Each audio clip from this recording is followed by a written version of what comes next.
जय श्री कृष्णा, राधे राधे, हर हर महादेव, ओम नमः शिवाय। आशा करता हूँ आप सभी स्वस्थ होंगे, आनंदित होंगे, प्रसन्न होंगे। और यदि आप लोगों के जीवन में कोई समस्या होगा तो महादेव जी से मैं प्रार्थना करता हूँ कि आपकी समस्या को दूर कर दें। प्यारे श्रोता बंधुओं, जैसा कि आप सबको पता है कि श्रावण का बड़ा ही परम पवित्र मास चल रहा है, तो श्रावण के महीने में प्रश्न आने लगे हैं कि पूजा कैसे करें शंकर भगवान का। तो पूजा करने का सरल उपाय है कि आपको जल का पात्र रख लेना है। जल के पात्र के साथ कुछ सामान रख लेना है, जैसे कि तांबे के लोटे में जल रख लीजिए। तांबे के लोटे में आपको दूध नहीं रखना है। दूध रखना है तो आपको स्टील के बर्तन में रखना है या फिर स्टील के लोटे में, कटोरी में रख लेना है। ठीक, इसका ध्यान रखना है।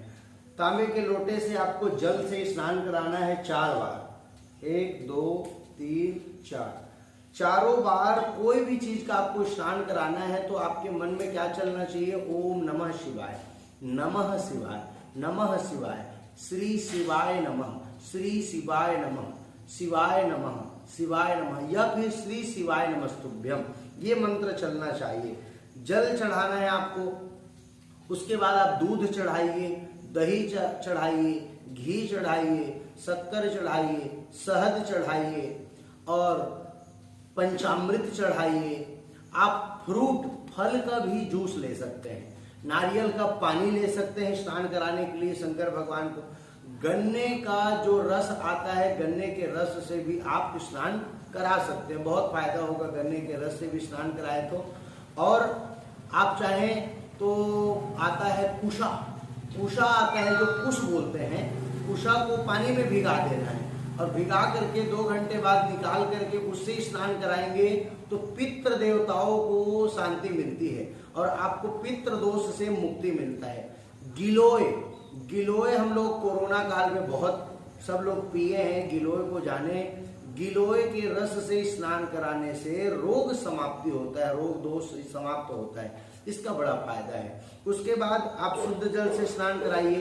कोई भी विशेष सामग्री से स्नान कराने के बाद शुद्ध जल से स्नान आपको जरूर कराना है। शुद्ध जल से स्नान कराने के बाद आप मौली धागा चढ़ा सकते हैं। मौली धागा को आप वस्त्र के रूप में चढ़ा दीजिए, फिर जल चढ़ाइए। आपके पास यदि जनेऊ है तो जनेऊ जरूर चढ़ाए, लेकिन सफेद जनेऊ ना चढ़ाएं। थोड़ा सा उसमें हल्दी या अष्टगंध या भस्म जरूर लगा दे। जनेऊ चढ़ाने के बाद जल चढ़ाइए। उसके बाद आप रोली चढ़ा सकते हैं, गुलाल चढ़ाएं, अष्टगंध आपको लगाना है। उसके बाद आपको अक्षत ये प्रयास करना है कि हम सफेद अक्षत चढ़ाएं। सफेद अक्षत को थोड़ा सा हम गीला कर लिए और शंकर भगवान के ऊपर में हमने ऐसे चढ़ा दिया जो है। ठीक, इसका विशेष रूप से ध्यान रखना है। हमने धीरे से ये हाथ धो लिया, हमने बगल में ऐसे करके। ठीक, सामने हाथ नहीं धोना है, राइट में हाथ नहीं धोना है, आपको लेफ्ट में ही हाथ उसका जो है हाथ धोना है। हाथ प्रक्षालन लेफ्ट में करना है, इसका विशेष रूप से ध्यान रखें। सिंदूर कुमकुम आप चढ़ाए सब चीज। आपको ये सामग्री आपको शिवलिंग पर नहीं चढ़ाना, इसको कहते हैं सिंदूर। बंधन, बंधन आपको हनुमान जी के ऊपर चढ़ाना है, भोले बाबा के शिवलिंग के ऊपर नहीं चढ़ाना। आप चढ़ाना चाहते हैं अगर सिंदूर तो आप गणेश जी को लगा दीजिए, चढ़ा दीजिए, कार्तिक भगवान को चढ़ा दीजिए, लेकिन शंकर भगवान को आपको सिंदूर नहीं चढ़ाना।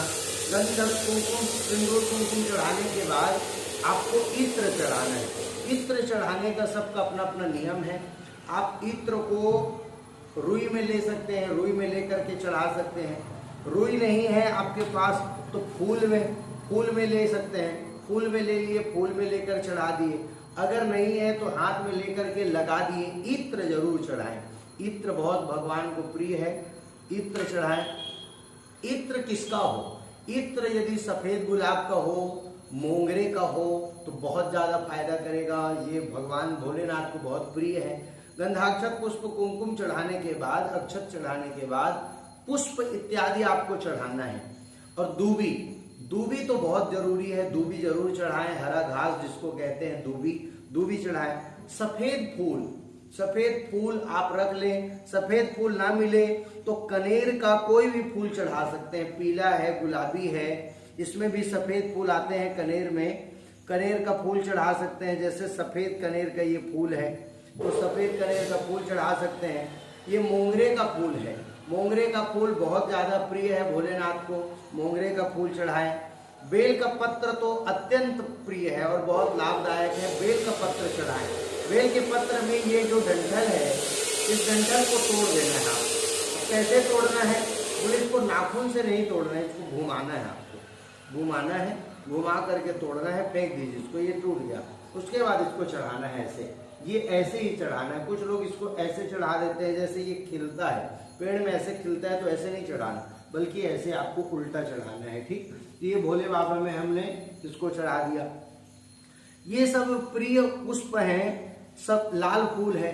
अगर लाल फूल है तो आप यहाँ पर चढ़ाएं, अशोक सुंदरी के पास चढ़ाएं, या फिर हस्त कमल में चढ़ाएं, माता पार्वती के हस्त कमल में चढ़ाएं। जलहरी इसको कहते हैं, जलहरी।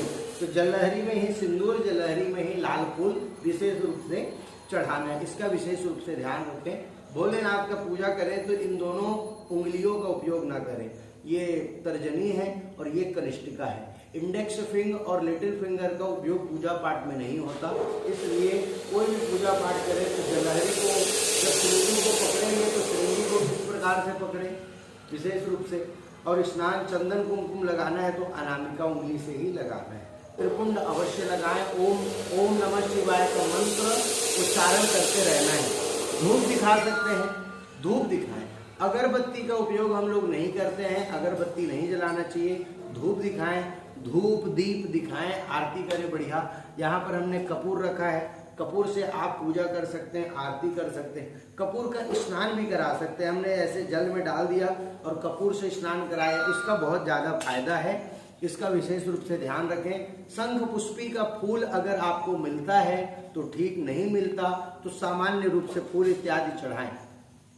सबसे अंतिम में पूजा पाठ करने के बाद एक नारियल ले लेना है, नारियल का इस हिस्से को शंकर भगवान से छुआना है, ऐसे टच करना है और अपने प्रार्थना को बोलना है, हे भोलेनाथ हम सबको अच्छा रखिए।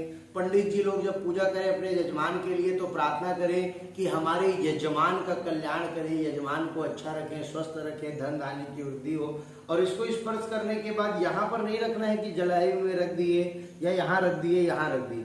यहाँ पर स्पर्श करने के बाद यहाँ हमने स्पर्श किया गणेश जी को, कार्तिक भगवान को, अशोक सुंदरी को, शंकर भगवान के ऊपर में, और नीचे भी स्पर्श करने के बाद इसको आपको यहाँ पर रख देना है कि शिवलिंग से बाहर ही रखना है, इसका विशेष रूप से ध्यान रखें। शंकर भगवान जहाँ पर नर्मदेश्वर शिवलिंग है तो आपको इन्हीं पूजा करेंगे तो फायदा मिल जाएगा।